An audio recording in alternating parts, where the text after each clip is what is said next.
Otto Guevara Gut hasta por 15 minutos.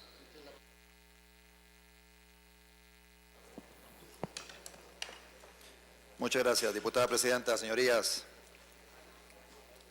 estamos en la discusión por el fondo para el segundo debate del proyecto del Acuerdo Marco de Cooperación entre los gobiernos de la República de Costa Rica y la República de Cuba. Me parece que es un momento oportuno para compartir algunas reflexiones en torno a lo que viven 11 millones de habitantes de esa isla. Cuba es una dictadura desde hace 55 años. En Cuba se violan los derechos humanos todos los días, los derechos humanos de 11 millones de personas, de 11 millones de personas. El problema que hay con Cuba y esa dictadura de tan larga data, 55 años, es que se ha convertido en parte del paisaje de los países latinoamericanos, de los países mundiales, y ya casi no se habla de la violación sistemática de los derechos humanos que se hace en esa isla todos los días. Se viola el derecho a la propiedad privada. Los cubanos, esos 11 millones de cubanos, no tienen derecho a tener su propiedad. Oigo a los compañeros del Frente Amplio hablar de las personas que habitan en la zona costera, de la preocupación por esas personas que puedan ser desplazadas de sus propiedades.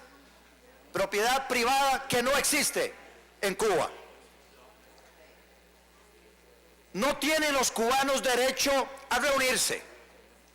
No tienen los cubanos derecho a asociarse. No hay partidos políticos. No hay un sistema político que le permita a diferentes opciones políticas como tiene este Parlamento tener una representación en un Congreso, en un Parlamento, que levanten la voz disidente al pensamiento de su grupo dirigente, del grupo que ejerce en forma autoritaria el poder. No hay espacios para la oposición. No hay espacio para la libre expresión y por supuesto no hay espacio para la libertad de prensa y ejercer ese derecho que nosotros vivimos todos los días acá, en este Parlamento, con periodistas que cubren esta sesión, que recogen nuestras impresiones y las dan a conocer a todos los costarricenses. Eso no existe en Cuba. No hay libertad de comercio.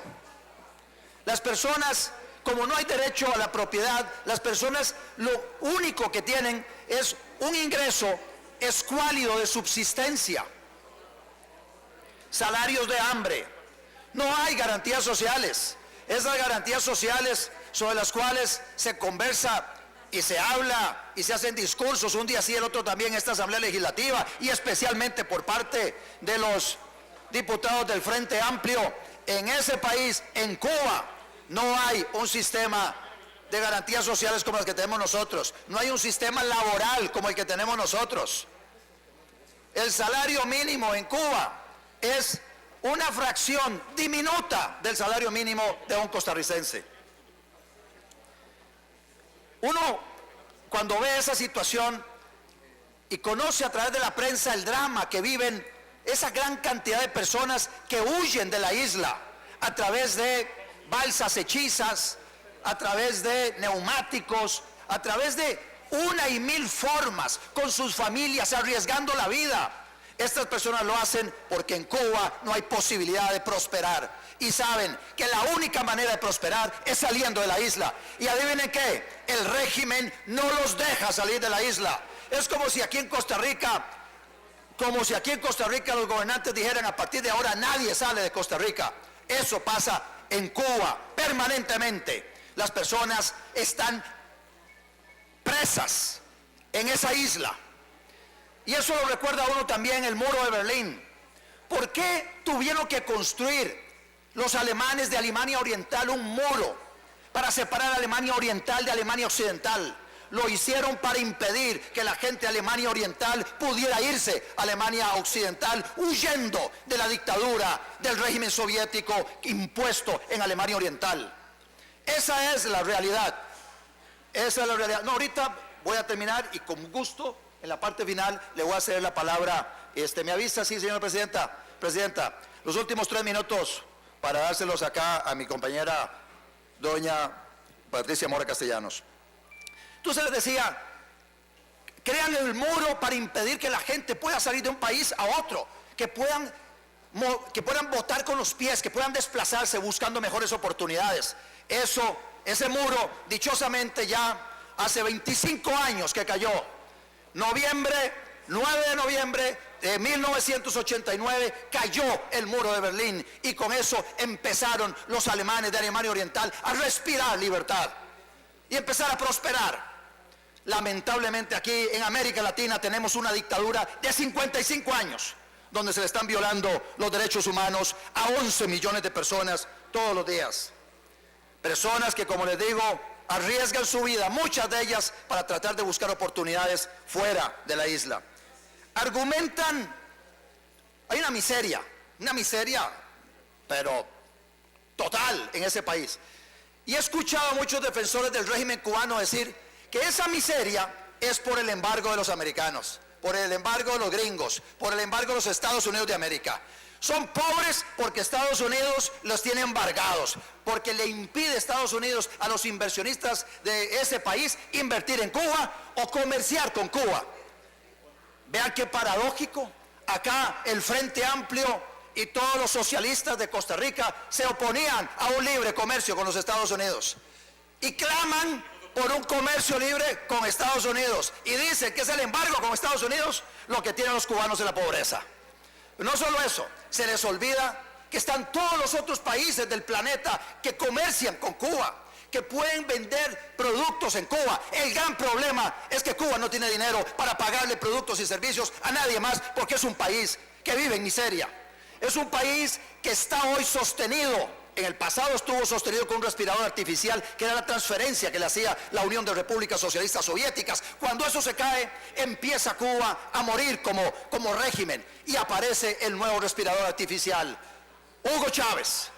Hoy Hugo Chávez y luego Maduro se convirtieron en el nuevo respirador artificial para esa dictadura. Hoy que el precio del petróleo baja y baja y baja, tiene preocupados a los venezolanos, pero más preocupados a los cubanos, porque sabe que muy probablemente esa transferencia que tiene hoy medio sostenido al régimen se va a acabar, y con eso el régimen sucumbe. Estamos discutiendo sobre este convenio de cooperación, y yo espero sinceramente que la aprobación de este convenio le lleve a Cuba, le lleve a sus autoridades la posibilidad de otear en el horizonte lo que es un país que respeta las libertades públicas, que se inspiren en Costa Rica en su régimen republicano de separación de poderes, de nuestro sistema político, donde en un Congreso convivimos 9 partidos políticos diferentes, los socialistas, los liberales, socialdemócratas, socialcristianos, grupos evangélicos. Bueno, este parlamento que representa de alguna manera la diversidad que hay en nuestro país, eso no lo tienen los cubanos. Ojalá que con este convenio de cooperación los cubanos empiecen a darse cuenta de que es importante para salir de la miseria que hoy tienen, de la violación a los derechos humanos que se da todos los días en esa isla, que es importante que abracen los valores democráticos de un país como Costa Rica, que es importante que abracen el sistema republicano de organización social como Costa Rica, de tal manera que entiendan la importancia que tiene la libertad de prensa, la libertad de expresión, la libertad de comerciar, la propiedad privada, que entiendan que es importante respetar a los partidos políticos, el derecho de asociación, el derecho de reunión, el derecho de movilización, el derecho de irse del país si alguien quiere buscar oportunidades en otro lado, derechos que no existen en Cuba. Yo espero que con este convenio efectivamente los cubanos tengan la posibilidad en un futuro, ojalá más corto y más cerca que largo, de respirar libertad, libertad que no han tenido durante 55 años. Termino acá mi participación sobre el tema de Cuba, una breve reflexión sobre un par de temas adicionales. Y uno que de alguna manera está vinculado a estas contradicciones de los diputados del Frente Amplio.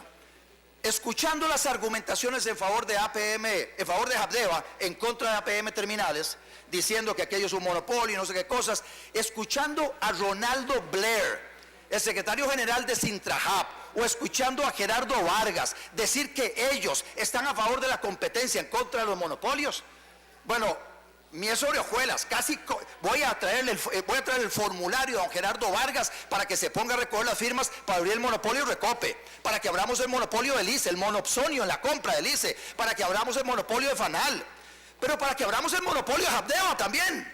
Qué interesante que hoy los del Frente Amplio defienden la libre competencia en contra de los monopolios, y me parece extraordinario. Eso me parece por lo menos un aporte de esta discusión de transformación que se está dando en la cúpula del Frente Amplio, y que espero que eso los lleve a que pronto se den cuenta que es la libre competencia en todas las actividades económicas lo que genera prosperidad a las naciones. La libre competencia en todas las actividades económicas, no como en Cuba. En Cuba no hay posibilidad alguna de competir, no hay posibilidad alguna de montar empresa, no hay posibilidad alguna de que haya propiedad privada.